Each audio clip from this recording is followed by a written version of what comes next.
இந்த குரு என்ற வார்த்தைக்கு தமிழ் அர்த்தம் என்ன? But what is the Tamil meaning of the master? கு ரு. கு என்று சொன்னால் பாவம், ரு என்று சொன்னால் அழிப்பவன் என்று அர்த்தம். The term means one who destroys sin. அதான் பாவத்தை அழிப்பவர் தான் குரு.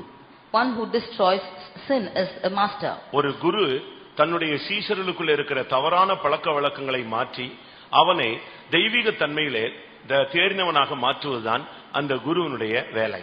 The job of the master is to correct the disciple of all his shortcomings and make him perfect. பல குடும்பத்திலே பிறந்தவனுக்கு அவன் குருவாக இருக்கிறான்.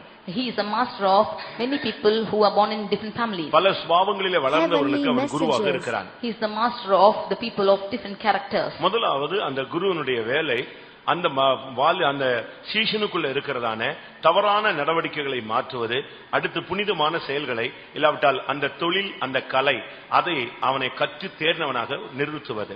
Firstly, the work of the master is to correct the disciple of his wrongdoings and then make him perfect in every work that he proceeds. இங்கே கிறிஸ்து ஒருவரே உங்களுக்கு குருவாய் இருக்கிறார் என்று சொல்லப்பட்டிருக்கிறார். Here it is said that Christ alone is your master. அப்படியானால் இயேசுதான் நம்முடைய குரு. நாம் தேறினவர்களாக மாறும் பொழுது நாம் குருவை போல மாறுகிறோம். If so, Christ alone is our master. When we become perfect, we become like a master. தேறினவன் எவனும் குருவை போல இருப்பான். One who is made perfect is like his master.